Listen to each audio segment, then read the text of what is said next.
Gatorade is the #1 proven electrolyte blend designed to hydrate better than water. So you can lose more sweat and raise your game. Gatorade, is it in you? This episode is sponsored by Friskies, who would like to tell your cats hi. Now, if that didn't get your cat's attention, there is one thing that always does the trick. Just pour some Friskies crunchy food in the bowl and you'll hear those paws come running. Works every time. With so many Friskies choices, you can always bring your cats running from their secret napping spots. There's always more to explore. See for yourself at friskies.com or visit your local store.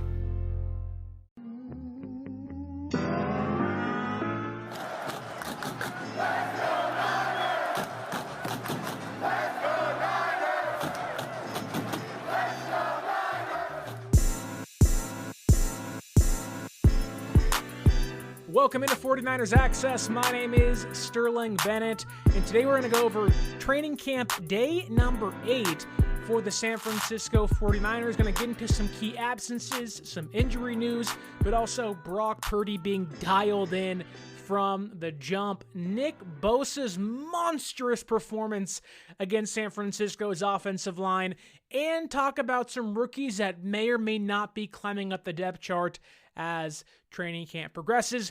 But don't forget to like, share, subscribe, leave us that 5-star audio podcast review, and let's dive in to San Francisco's 49er training camp day number 8. And let's kick things off on a somber note, because I do want to send my thoughts and prayers out to San Francisco 49ers play-by-play broadcaster Greg Papa.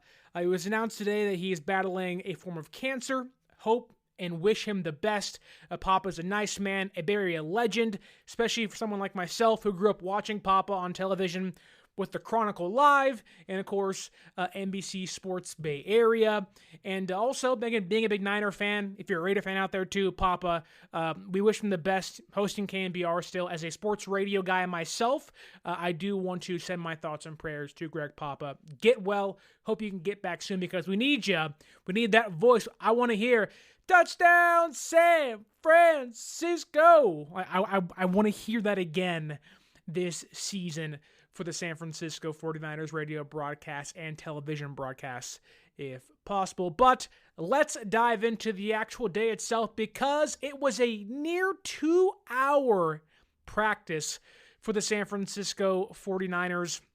It was a long and hot excursion for the red and gold on training camp day number 8. The pads were obviously still on, and we have some attendance, I guess you can say, or lesser attendees than we usually have, because while Christian McCaffrey returned and Nick Bosa and Trent Williams also accompanied him in their returns to practice, you even got Curtis Robinson back from the PUP list. He was back today. Didn't practice much, but a really good sign in the linebacker room to get Robinson back towards ACL week 3 of preseason last year, maybe week 2, but Appy's back off the PUP list. Another body to watch in that room. Maybe a stash player to begin the season, but Robinson was vying for that third linebacker spot last year, if not linebacker 2, so good to have him back. Again, didn't practice much, but a really good sign for Curtis Robinson's health. But we have some absences, and we have 2 new additions to the board. Jauan Jennings still isn't practicing, still a concern. Jacob Cowing, Renardo Green, both those guys, hamstring strains, they're not practicing either. Jordan James still isn't practicing with the knee injury, and Diamador Lenore is also still out with the hip irritation. But 2 more guys added to the list today, because safety Jair Brown was resting today. This to me is not a big deal at all. He had ankle surgery during the offseason, got things cleaned up. He's looked good, I guess. Hasn't really stood out. Hasn't been a non-factor, if you will, but has looked fine. And I think it's going to be okay. Like, it's rest. It's more of a precaution. I wouldn't look too much into Jair Brown not practicing today. Some may call it a loss or a bad day for him, but I think San Francisco, you can tell, wants to take things extremely slow with anybody who has an injury. So I think he'll be back tomorrow before an off day, so I don't think it's that big of a deal. The other one that we don't have any idea about, which is when your mind starts to wander and you get concerned and you say, what else could go wrong? Because rookie wide receiver Jordan Watkins did not practice today. I have no idea why. The team didn't tell us. We don't know. He just wasn't out there. And you look at the depth chart and you say, well, Ayuk isn't out there. Cowling isn't out there. Jauan Jennings isn't out there. And now Jordan Watkins, which may be minor, could be nothing, but also could be major or something. He didn't practice today either. He's looked pretty good in training camp thus far. There have been some bumps along the way for him, but he was having a pretty good week. I hope it's not serious. Hope it isn't the hamstring. Too many guys are going down with those injuries, but he didn't practice today. So when veteran guys are out, you want younger guys to step up. And this is a time for Jordan Watkins to step up. So if he misses any chunk of practices either today, which he did miss, tomorrow, you hope he's back by joint practices with the Broncos next week. It's a pretty big test for him in his rookie training camp session. So this is a pivotal time for him. Sucks he missed practice today. Hope he's back tomorrow. Maybe you find it, where he kind of goes the Micah Williams route of missing practice today, missing practice tomorrow, leading into an off day, but is back for Monday's practice of next week. So hope that's the case. But again, though, when you have 4 receivers not practicing and Pearsall is having 2 days on, 1 day off, it seems like that's 4 guys down and already a pretty thin receiver room. So it's still concerning. Still one thing to watch, but San Francisco is already thinned, and they're getting thinner at the wide receiver position as the next few practices have gone by. Austin Pleasance, though, the backup right tackle currently behind Colton McKivitz, he also limped off the practice field late in the day. Not exactly sure what happened. Maybe it was a hip or a knee or a quad or a hamstring or an ankle or a toe. I have no idea. But he did not return, so maybe something to watch there. Andre Dillard is already out. He was the assumed, or at least the veteran presence, brought in to be the backup right tackle. He's already out, hasn't practiced one time. So with him being out, Pleasance becomes a de facto backup right tackle. Now, if he misses time, again, you see the building blocks of just like the worry building up behind you, and you're like, oh my God, the injuries are kind of setting in again, and you hope the injury bug bites early, not later, so I'll take it. But San Francisco, I don't want to say is dropping like flies, but every day there's not just 1 or 2. It's like a surprising player or group of players not practicing for whatever reason that may be, injury or unknown. But not great for San Francisco thus far. Too many guys are out. Too many guys that need to play. Too many guys that could use the reps, either younger guys or veteran guys that really haven't found their footing just yet. Cowing, Watkins, Pleasance, even Jair Brown, like all these guys really need to play. And unfortunately, for whatever reason it may be, injury or not, are not on the practice field right now. Let's go to the cornerback rotation for a second, because with Lenoir and Green not practicing, San Francisco, they have the work cut out for them, because they got a lot of guys behind Lenoir and Green that you may have some intrigue in, but are rather unproven. You have Trey Brown, veteran guy from Seattle, signed during the offseason. They went and signed Dallas Flowers from the Colts this past offseason. They have Darrell Luter Jr., Upton Stout, a lot of guys you like and are certainly intrigued by again, but all of those guys are kind of vying for not just a roster spot, but also a high-end depth chart position. Stout and Brown are battling for nickelback.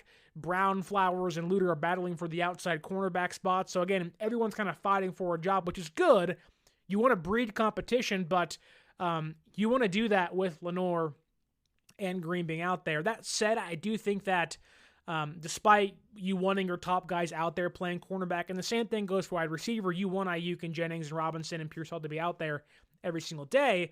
It also does help guys vying for, say, cornerback 3 or receiver 3 or 4 on the depth chart to take first-team reps every single practice.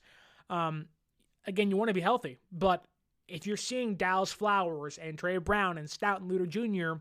playing with the ones and seeing how they do play against one receivers, it kind of gives you a better indication as to where they are in their progressions and where they fit on the roster. But unfortunately, San Francisco, for all that may be good in that, it would be better if, in this case, say Lenore and Green are still out. You saw Jennings and Ayuk and Pearsall, Robinson, Cowing, and Watkins out there, not Isaiah Hodgins, and yes, DeMarcus Robinson, but also Tariq Owens and Russell Gage, who's having a great camp, by the way, but like the injured cornerbacks that made way for the younger veteran guys to maybe showcase their skills more are not playing the number one, number two receivers. They're playing the 3s and 4s. So it's like everything's kind of jaded, where it doesn't take away their good practices. It just skews them into not being as positive. So I'm not going to knock Dallas Flowers or Stout or Brown or Luter for that. It's not their fault. They're doing what they can. And I think, Flowers has been tremendous thus far. Trey Brown's been that kind of veteran, even kill presence throughout training camp. They're both, to me, locked in for roster spots, barring injury. Luter Jr.'s up in the air still, but he is getting first-team reps with playing on the outside. But I think the focus has strictly been on Upton Stout. What does he look like? How does he look like playing nickel? And I think it's been overwhelmingly a positive experience for Upton Stout early in his first training camp. I think he looks ferocious. I think he looks sticky in coverage. There is so much to like from him. Obviously, you want to see him in run fits more and how things look during preseason before you put your flag in him to be a starter. But even Kyle Shanahan kind of talked about it yesterday of I don't want to crown him just yet, but he's looked really good. And I think that kind of tipped the cap of where they're leaning right now to play nickelback. I think they are completely okay with Upton Stout starting for them week 1 now. Maybe Kyle is wanting to lean towards the veteran, which he does with his receivers. But Saleh's never been scared to play rookies, so I really wouldn't be shocked if Stout wins that job. I think he's been tremendous thus far in training camp. Again, preseason games will help kind of give you a better vision or assessment of him. But I think what Robert Saleh said today about Upton Stout is something that I think is really important to tune into. Because, and I don't have the video for you, so I'll have to read it off for you. But what Saleh said in his post-practice press conference about Stout was telling to me. And I think it's when coaches use the terms, and I'll read the quote to you here, he's got violence to him. He's got a violence to his demeanor. He's coming along really well.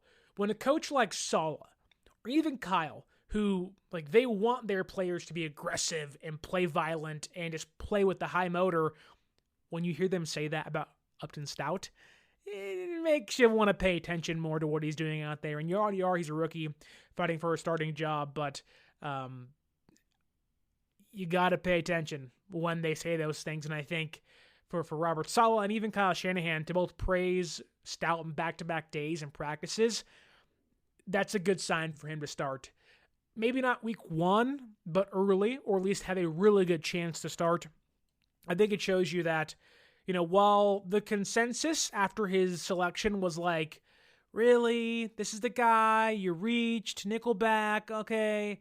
I think a lot of people's tunes may change once they see him, because 95 to 99% of the fan base hasn't seen him play yet, and I'm hoping he shows off during the preseason games and even in joint practices. I would not be surprised at all if Stout walks away from practices against the Broncos and the Raiders before the preseason games of this was the guy that was the defensive MVP. He's been great. You have Fred and Nick Bosa, but the one surprise standout, Stout's been really good. It's hard to describe him outside of just saying he's been really good, because he's been overall really good.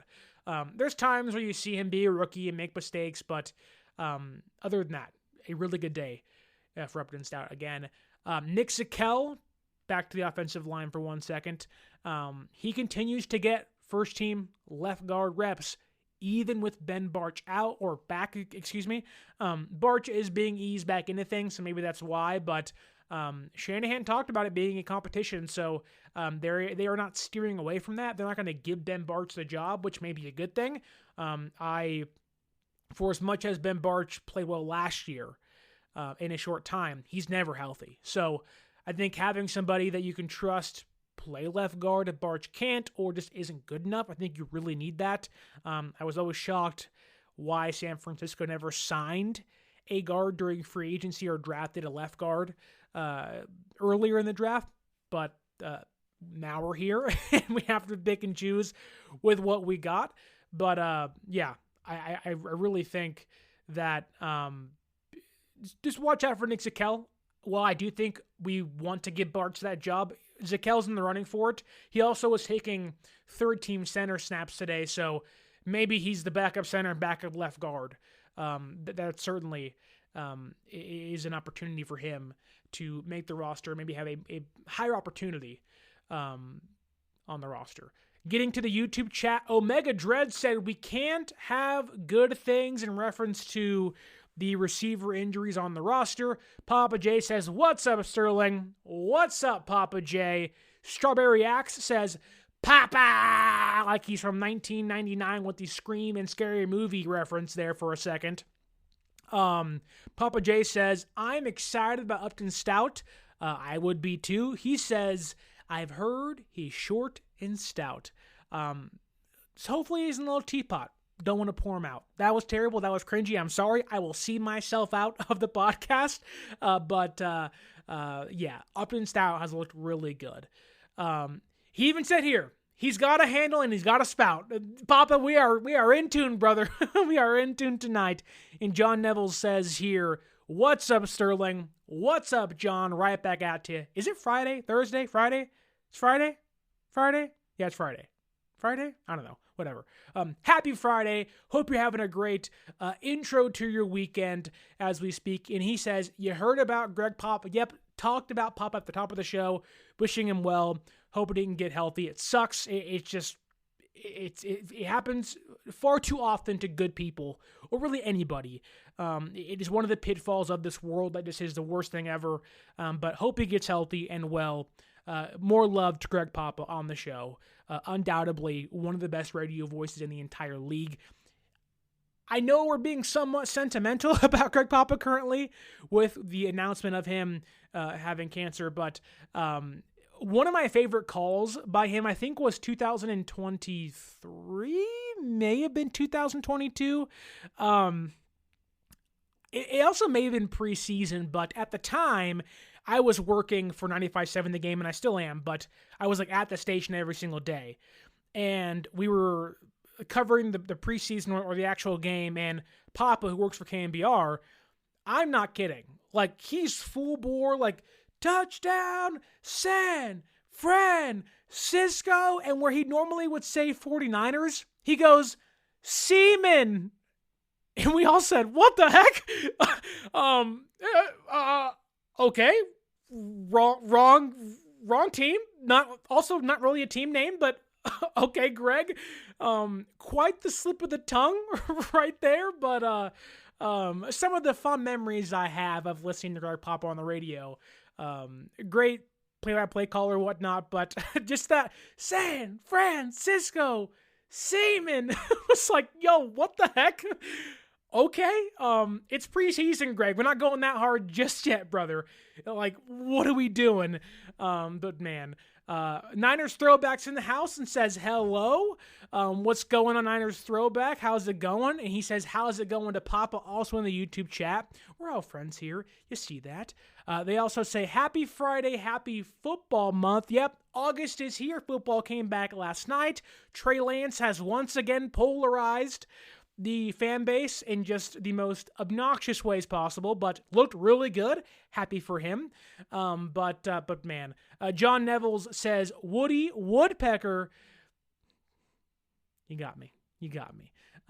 Happy to be back though. Football is here. What we're one-ish weeks away from Niners football being back in our lives, actually in the preseason. So, this is a big lead up to football. Next week is joint practices, but we have to focus in on today. Let's steer the ship back into focusing on today because it was day number 8 of training camp. And before I get into my actual takeaways, I want to mention Mykel Williams, the first round pick this year, 11th overall. He's had an ankle injury that's been bothering him for over a year, but it was healthy, and now he hurt it again maybe. It was a minor injury. He practiced today and came back yesterday, but he didn't do 1-versus-1 drills today, which I'm not sure how serious that is or if that's even worth mentioning, but I just did for a reason, I guess. There was a noticeable limp on his leg, which, again, it could have been a one-play tweak. Could have been like, hey, I'm ailing.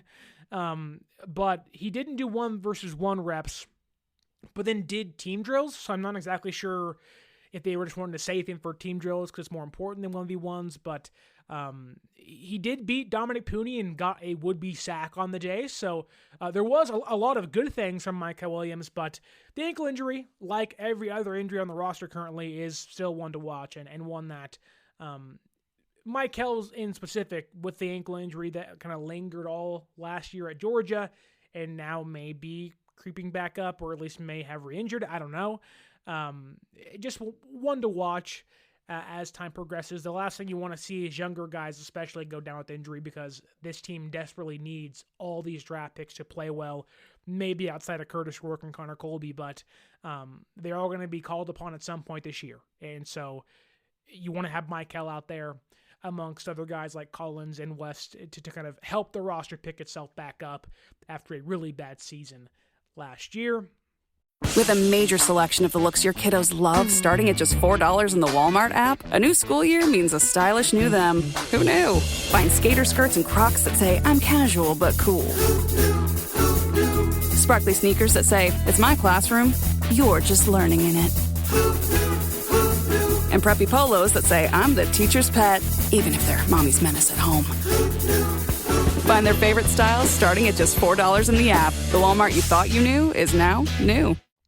Back in the YouTube chat, Kyle Chipto says, 1-versus-1s are fun, but aren't all that useful, to be honest. You're not wrong, and look, like, there's so many, like, you can get takeaways, and like that's to me like 1v1s is a place where you take what the offensive line coach Chris Forrester or Chris Koceric kind of try to help you with, and like take CJ West for example. He's a big bull rush guy. You want to utilize some more pass rush skills, but it doesn't translate. You're in space against the tackle or a guard. You're never going to have that in the NFL. You're going to it's useful to a certain degree, but not as useful as team drill. So for Kyle Chipto, you are completely correct here.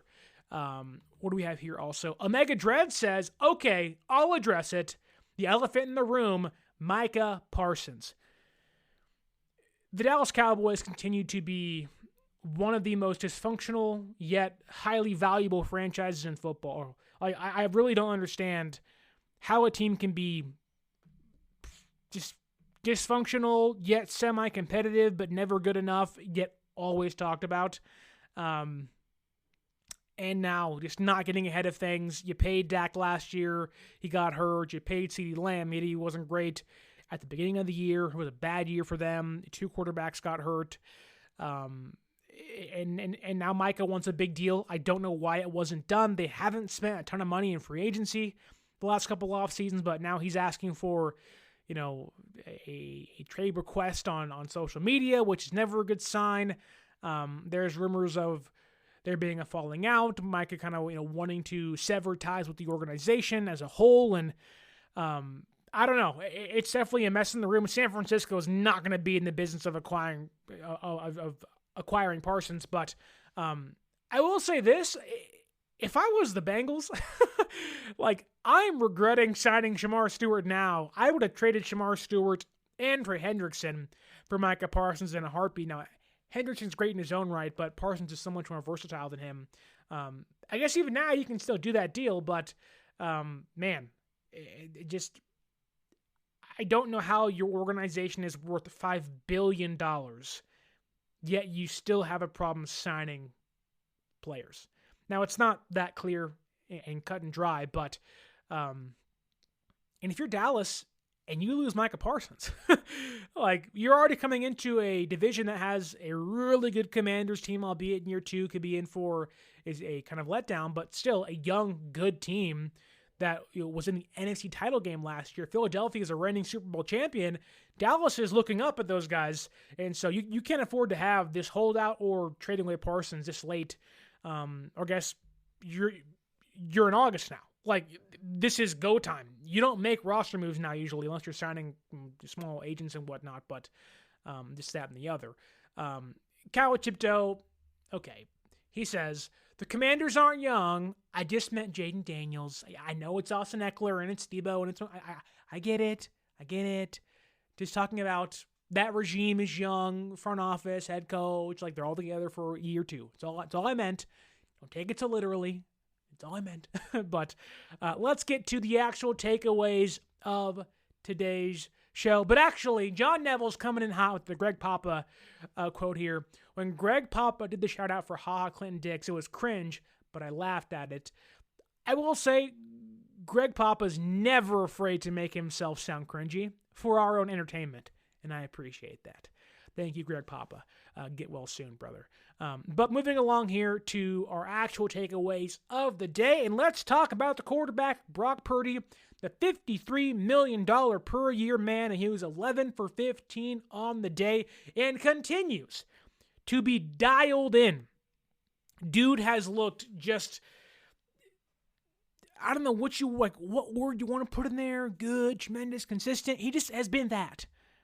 The last 3 or 4 practices or so, this week has been Purdy's best week of OTAs, minicamp, and now training camp. He's really turned things up. And look, I get it.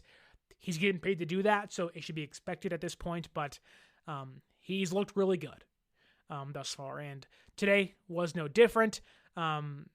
Only about 2 to 3 standout throws of his 11 completions. But he had a 25-yard crossing route complete to George Kittle over the middle. Also hit Kyle Juszczyk. Haven't heard Juszczyk's names often, but hit Kyle Juszczyk via the wheel route for 25 yards. So again, a couple nice chunk yardage gains for Purdy on the money, complete strikes. Also hit Pearsall for, I think, a very similar amount of yardage on a crossing route again. So Purdy, consistent, confident, and competent. The 3 C's you like for your quarterbacks. Maybe you can add in champion there one day, but we aren't there just yet for Brock Purdy. But he did have one blip on the radar, unfortunately, where it does seem like he's had one of those kind of plays every single day, where like, wow, Purdy's incredible, but he's 11 for 15. He looks strong. There's one play you're like, not great. He has thrown some picks. I don't put too much into those, but I know some do. That said, today he threw a pick. Wasn't a great ball, just was a bad decision right into Jason Pinnock's hands, who Pinnock continues to be a tremendous find for the organization. He's going to start. I said it plenty of times. I told you a week ago. He's a starter. Whether it's Brown and him or whether it's Mustafa and him, he's going to start. But threw it right to his hands. He was targeting Russell Gage for about 20 yards. Pinnock read his eyes just right to him. Beep, like Gage wasn't even turned around yet, and the ball was already in Pinnock's hands. So I'm not sure if there was some miscommunication there with Gage and Purdy, but Pinnock read it like a book, and it was just off to the races, and it was over with. But again, an overall good day for Purdy. Couple of big plays. No touchdowns. They didn't really do that stuff today, but an overall complete day for Brock Purdy. That said, people who want to hear about Mac Jones, I gotcha.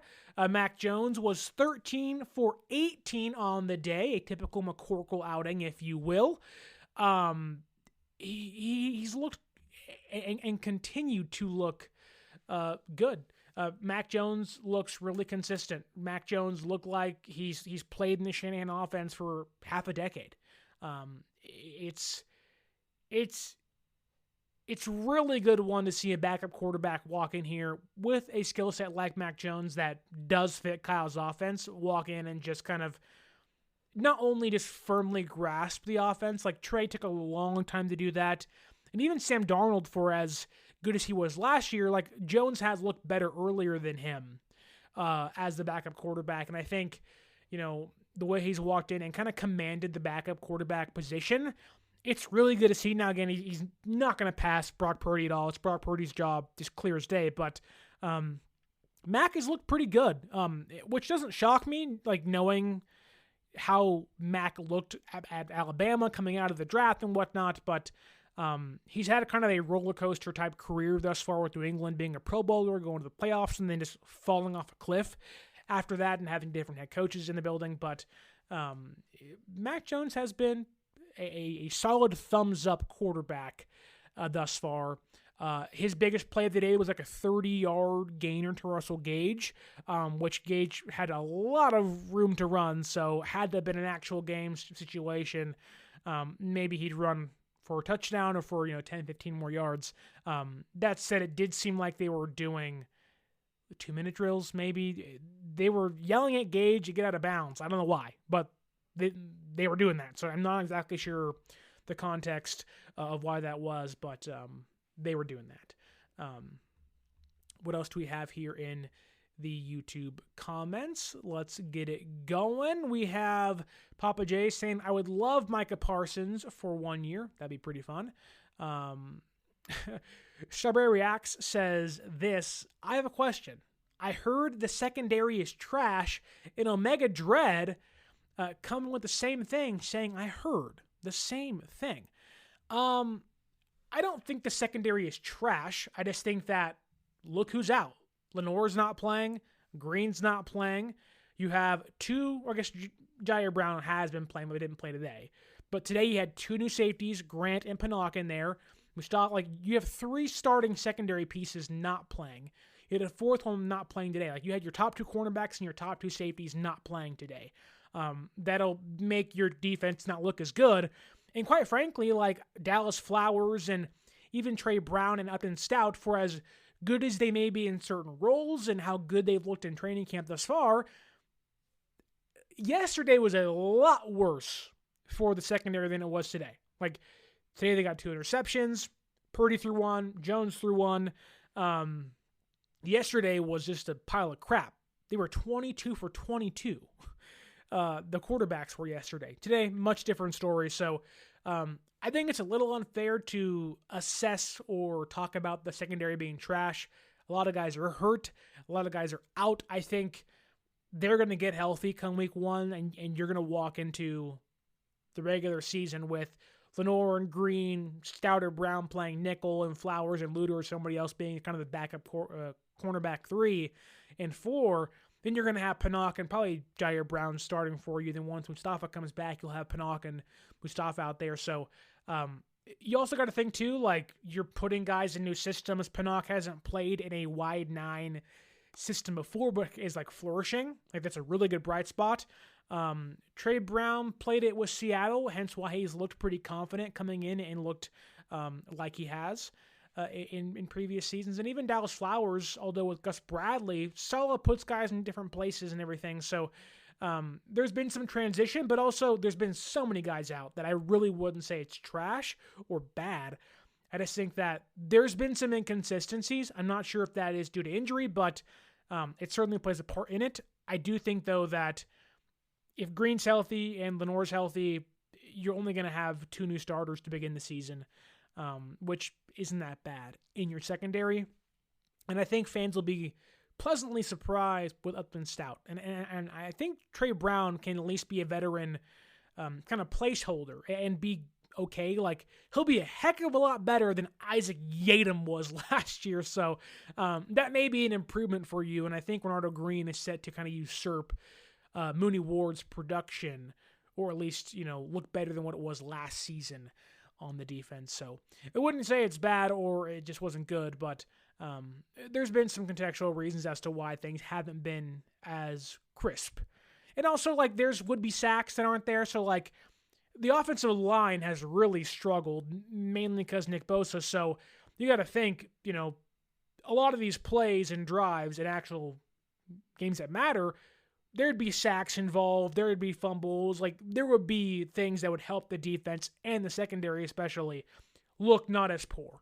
I don't think it's as bad as it being trash, but there has been some bumps along the way. Continuing here, though, in my notes for 1 second, let's talk about Isaac Guerendo, because Guerendo has kind of flown under the radar this training camp, not because he's looked bad. A lot of the hype and a lot of the focus has been on Christian McCaffrey returning, Jordan James, and his ascension up the depth chart looking pretty good before getting injured. But Guerendo may have had his best running practice, not as a receiver. He's had a really good receiving practices in previous days, but today was his best day as a runner. He looked really decisive. He like last year with Guerendo, a lot of his issues was, I have speed. I have 4.3 speed. I can one cut. I can do all these physical things, but the vision, the timing, and the decisiveness just were not there for him in year number 1. Year 2, it has definitely gotten better. He knows where the holes are. He's finding small little kind of creases to fit through, and he's looking more confident in the offensive, waiting for things to open up for him, being patient, and then boom, he's gone. So I do want to give him a shout out today. I also think that while Guerendo and James are vying for the running back 2 job, in my opinion, with James being out, Guerendo looked a lot better today, or at least had his best day. You're going to start to see him separate if he can stay healthy.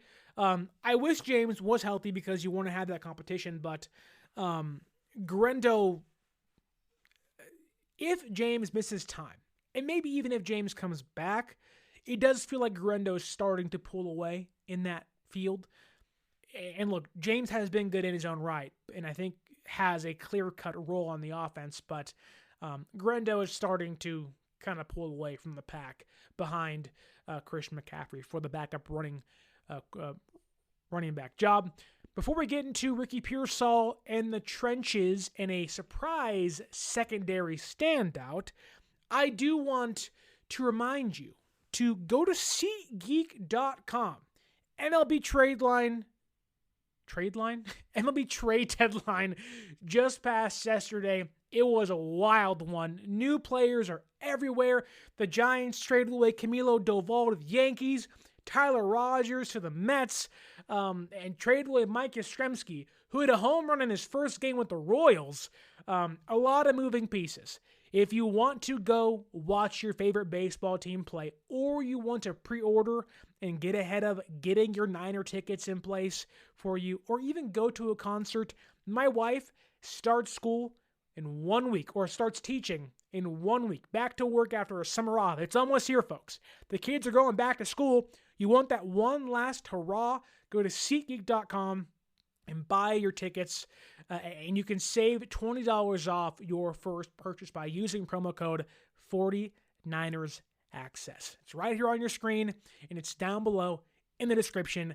49ers Access, 49 ERSACCESS at SeatGeek.com. You can save yourself $20 off your first purchase. Okay, back to the show, back to the offense, and back to Pearsall, because Ricky Pearsall, he's come off hot. Like, he's come out from the hamstring injury, and he said himself, I have to stay healthy, and I think that's true. And when he's healthy, he's looked really good through camp thus far. Had 3 catches today, including a deep pass over the middle from Brock Purdy. And I think he is taking strides to reach that next level in his production. I'm not going to say he'll have 85 catches for 1,300 yards and 10 touchdowns, but Pearsall, if he can stay healthy, and it's a big caveat, he is yet to stay healthy, or at least has missed portions of time during training camp and OTA sessions with injuries, shoulder and hamstring alike, and bullet wounds, if you will. But if he can stay healthy, Pearsall is putting in the work and looks like a more prepared receiver, ready to hit the ground running as a sophomore in the offense. I think he's looked very confident. His ins and outs, his breaks, they're all smooth. I think it may have been Brock Purdy today talked about last year Pearsall didn't get the ball so much because he was kind of learning the offense and learning not just the playbook, but also like timing with the quarterback and with the routes and the breaks. And, guys come from college and they think they can do all these movements before the ball is released and then still make the play, where Purdy was like, no, we don't have time to waste. I need you here now. So it does seem like that Purdy and Pearsall are on the same page a lot throughout training camp, and he's looked really good thus far. So props to him. Hopefully he can stay healthy. Hopefully all of these guys can stay healthy because the receiver room needs some durability. Please. God, please. But let's move on to the trenches because boy, oh boy, oh boy. When you talk about bona fide studs, you talk about guys that when you bring up the San Francisco 49ers should be on the upper echelon of superstars. It's guys like Nick Bosa. And Nick Bosa today put on a freaking show. And I don't mean he was wowing and doing all these dazzling things. He was just getting it done. Bosa really isn't like this, showboating player. He'll do the shrug and stuff, and maybe on the off chance he'll plant a flag somewhere, but that's only against Baker Mayfield because he did it against him when he was Oklahoma and Iowa State. But he isn't the most flashy guy, right? He's muscle bound. He's just this big, kind of meathead, soft-spoken meathead. He doesn't create too much. He doesn't create too much attention for himself in practice and in games, at least from the media standpoint. But this episode is brought to you by State Farm. Life gets easier with great assists, and State Farm is here to dish one your way. Get in touch over the phone or on the app to get the teammate you need. State Farm with the assist. Like a good neighbor, State Farm is there. Coverage options are selected by the customer. Availability and eligibility vary by state. Nick today was just otherworldly. This may have been the best Nick Bosa has looked in 2 years. It's practice. I get that. But Nick was just eye-opening for how great he was. And we already knew he was great. Defensive Player of the Year, 18.5 sack season, all those things. Yes, that's Nick Bosa, but he was tremendous. Which, funny enough, he starts the day out in 1v1s by losing to Colton McKivitz, who stonewalled him. He just was like, whoa, okay. Then he loses to Trent Williams. And you're like, that's not the start you want from Nick Bosa, who at times doesn't always win the 1v1s. And I'm not sure if he's trying new things or he's taking things slow or he's setting up the guys to make him look foolish during team drills. But when it got to team drills, it was like he went from coasting to full speed. And maybe that was the case. I hope not, but maybe that was the case for him. Because when I tell you he ate the offensive tackles, including Trent Williams and Colton McKivitz, alive. Nick has been giving Trent some fits during team drills, not as much during 1v1s. And I do think there is room to talk about Trent maybe taking a step back as he ages, but especially this season. But Nick just was just baffling how bad he made them look today. He had 6, maybe 7, maybe 8 would-be sacks against Brock Purdy on the day. It was just every play he'd get by, tap Brock Purdy's shoulder, tap his thigh, and it was yep, play be over. Yep, that's the sack. It was every single play. It's boop. It was DJ Khaled. Another one. It was oh my God. Please, take him off the field. He's ruining the reps kind of stuff. But there was a stretch of the day where, again, Nick had about 7 to 6 would-be sacks. In a 4-play span, Nick had back-to-back sacks, took one play off, didn't get one, then got a third sack. In 4 plays. So say you had 4 downs, Nick had 3 sacks. And it was Jesus. It's does anybody want to stop him? The real question maybe is, can anybody stop him? Nick is just beating everybody. It's when you're growing up and you have that 13-year-old that's hanging around the younger kids and he's just dominating them. And you're okay, it's clearly unfair. You are, I don't know, you're 5'6" as a 13-year-old and I'm freaking 4'6", maybe 4 foot as a 9-year-old or a 10-year-old. I don't know how old or how tall kids are at their ages. I'm dumb. It just is what it is. But clearly it's unfair. Like, he's just bodying them every single snap, and it makes them look terrible. Like, it's really hard to leave practice and be like, yeah, the offensive line looks great. And you're like, no, they don't. Especially against Nick Bosa. And mainly against Nick Bosa, I may add. But it's just kind of sad. Like, it's great for Nick, and I hope Nick can carry it over into actual games, because if he can, you're talking DPOI again. But he has made single-handedly almost the offensive line look like a problem, and not a good way, coming into preseason next week. But moving along to the 1v1s, the lesser important drills, but maybe a more important drill today. Because we got Colton McKivitz, who I already talked about, stonewalled Nick Bosa during 1v1s, and then happened to be Nick Bosa's whipping boy during team drills. So there is the duality of man, the duality of Colton McKivitz, the McKivitz roller coaster, if you want to call it that. He was a teeter-totter of disaster. One side, yee, stonewall Nick Bosa. The other side, oh, give up a sack to Nick Bosa. The good side, yee, he is in a great position to, like, he anticipates Samuel Kawanu's spin so well during 1v1s, is already in where he needs to be before Samuel's even finished his spin. And it was like, that's great, yippee! And it was like, back to this, oh, sack, oh, sack, oh, sack. Oh my God, stop sacking the quarterback, please. And I don't know what shifts from 1v1s to team drills. I don't know what's going on.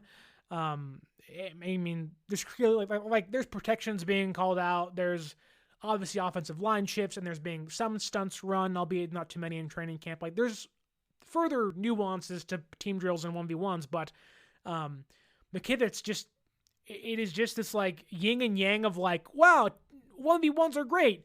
Wow, team drills are not so great. And he's looked overall like a better player in training camp, but today was just a nightmare for him playing right tackle. But I do want to move on to the defense, because there were two rookies. Kawachipto says here, people overreacting to losing reps in practice is hilarious, almost like 1v1s don't matter. Of course, you're being tongue-in-cheek, or you're being somewhat facetious, but yeah, like, I practice is there to get better. Like, again, I played baseball forever. If you're in football practice, the whole point is to make mistakes and grow. Like, people often forget that. People are like, well, you weren't perfect, you're not good. And I think that's just an asinine take from things. Like, you want to make mistakes, you want to look foolish at times to get better. But you also want to look competent, and you want to look like you can do it.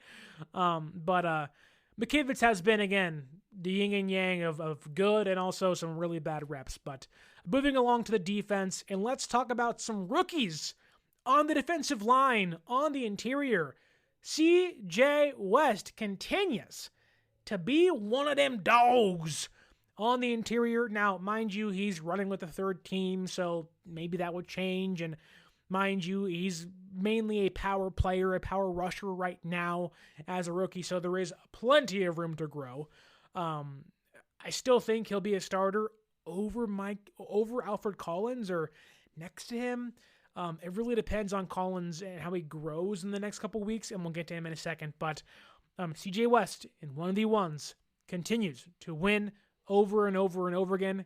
A perfect winning percentage today, 4 for 4. He beat Zach Johnson, Matt Hennessy, Nick Zakel, and Drew Moss. Again, not the biggest names, but still, it's showing that the rookie is,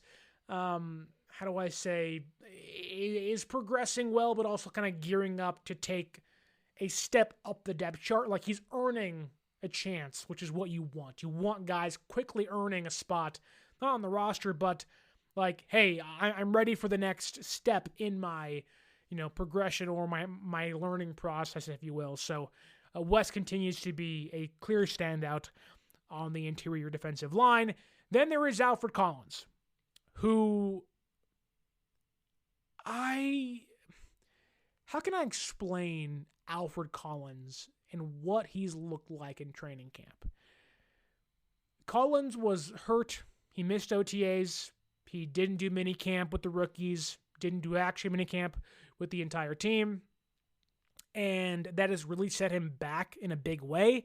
Now, obviously, you're hurt. It'll affect you physically, but just being out there, getting reps, learning the defense, getting coaching, like, all of that has really kind of hindered Alfred Collins not being able to do those things. The last couple months with the defense, he's clearly behind when it comes to where he should be as a second-round pick right now. And to be fair, Alfred Collins is rarely, at least in year one, rarely going to look good in 1v1s. He just isn't that player. He's not squirmy. He's not, elusive. He's just a big freaking bull that wants to clog space and lanes. And that isn't a problem to me. Like, okay, that's fine. Like, you're just not that kind of player. That said, one thing lacking from him in training camp thus far is the motor. I don't want to say effort, because effort to me is different than motor. You can give an effort, but your effort may not be good enough against a certain player, right? You can give it your all, but you cannot be good. Like, let's say you are, I don't know, you're Samuel Kawanu playing against Trent Williams in his prime. The odds are Samo's not going to fare well in that case. But he'll give a good effort. Whereas Alfred Collins, the motor just really hasn't been there. It's been, and I'm not sure if it's because of the injury or he's just trying to kind of pick up the pace and get back into things off the injury and whatnot, but it's been a problem. Like, he'll attack the offensive line. He'll hit him. The offensive line will take the anchor, absorb it. And Collins is just like, okay, what do I do now? Okay, I'm stuck. I'm stopped. Play's over for me. And that's not really what you want. You want a guy that can, get the anchor up or use your power, hit the offensive lineman on the interior hard, move him around a little bit. And even if, let's say it's Philadelphia's offensive line and they absorb it because they have a good anchor and can take your power, you want a guy that can, use your long arms, use your strength, jostle the guard, jostle the center, and at least create some post and, first contact chaos on the offensive line and move dudes around. And Collins hasn't been doing that. Now, today, it was better. There was instances today where Collins would kind of get stood up and then disengage and continue to fight. And I don't know what the actual reason for the issues or the inconsistencies early in camp were, but clearly it was a much better performance today from him. There was a higher motor, if you will, better effort, I guess you want to put it that way, although I wouldn't. He also even had a near sack during team drill. So, like, there was progression. There was, like, a bump in production for him. And Alfred Collins is never going to be I won't say never, but Alfred Collins and the way he plays, his play style doesn't project to be a 10-sack, excellent pass rushing defensive tackle, right? He's a base down, run-stopping, lane-clogging DT that can free up Michael, hopefully, and free up Nick and Bryce Huff and Wes and do damage on the interior to fill space in voids to stop the run and put the defense in better position on second and third down, right? That's his skill set. That's why he was brought in, to be a run defender. The McDonald's snack wrap is back. You brought it back. Ranch snack wrap. Spicy snack wrap. You broke the internet. For a snack. Snack wrap is back. Ba-da-ba-ba-ba. It's been a rough beginning, but maybe today was a step in the right direction for him. It wasn't a big win, but I think it was putting his best foot forward and stepping in the right direction for him right before a day off tomorrow, in 2 days. So hopefully he can kind of continue that into a Saturday practice and bring it again and show some more, but it's been a rough going for him. But hopefully he can kind of get past his late start, get past the ankle injury, and bring it as the joint practices begin next week. Kawachipto says here, you guys realize that you do realize a guy who can do that at his size goes top 15. Not sure who you're referring to, but forgive me. He says he's learning a new position or a new system. It takes time, as it does. We know this. Lori Matthews here. She's late, but she's here. Made an appearance an hour in. But Lori Matthews says, good evening to everybody. Sorry I'm late. Shame on you, Lori. Punishment, banishment, but then we're happy you're here, enjoying your Friday night. You and the cats and the kids and your husband, hopefully they're huddled around the computer or the phone watching 49ers Access, having a great day. But hope you're enjoying your Friday, Lori. Papa J says, what's up, Lori, in the YouTube comments? Yep, what's up, Lori Matthews out there in Phoenix, Arizona, holding it down out there. What is like 119 today, 120 today? Who knows? I live in Hesperia in the desert, so not Arizona, but getting close to there. It was hot. I was doing yard work all day besides camp. And man, I did not want to be out there. But moving along to our final takeaway of the day. And for the first time in training camp, we can hand a rose out bachelor style to rookie safety Marquise Siegel. It was awesome. Marquise, who probably projects to be the fifth safety on the roster, especially once Mustafa comes back. I also wouldn't project him to start at any point this season, but maybe I'm wrong there. I think there's too many veteran presences ahead of him. Now, maybe he, just takes big leaps and bounds as a rookie, but he looked pretty good today because Brown and Mustafa were not practicing. He was taking second-team reps, which looked pretty good in, so that's a good sign there. He broke up a pass today, got a PBU.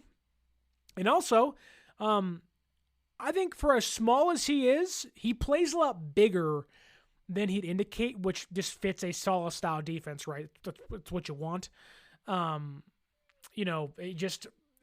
loves these smaller, feistier, grinded out dudes, and Siegel fits that mold. And I will say this, very explosive. Very, very explosive. Marquise Siegel, for maybe how little he may play in year one, very explosive player. Coming into the football, back to the football. You can see why.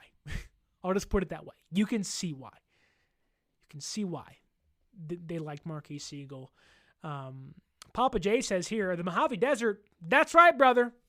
It's hot. But yeah. Lord Matthews says, it was 111 in Arizona. Lori, we have to get you out of there. And I do love myself some Phoenix. I have some friends out there. Arizona's really underrated. It's a great place. But Jesus, 111. I'd be strapping ice packs to myself walking outside. Just like, my God, can we please? It's like in, what is it? Is it Dawn of the Dead? Where they're trying to like fend off the zombie attacks and they duct tape, or no, it's Shaun of the Dead, where they duct tape phone books to themselves. That would be me with the ice packs, trying to stay cool in Arizona. Just duct tape and ice packs to my back and my forehead, like, I can't do this. I just can't do this. But 111 is crazy. Kenny 49ers is here. Says, what's up, Papa? Hope you're having a great Friday night, Kenny. Is it Friday? Can somebody help me out? Is it Friday? It's Friday. I helped myself out. But anyways, thank you guys for helping me out there. Not, but John Neville's with the comment of the night, maybe, says, I saw a Rams fan. I'm assuming you mean wearing a 99 Aaron Donald jersey crossing the street. I blew the horn at him. He threw his hands up like this, and then John yelled, "Go Niners." Should have seen his face.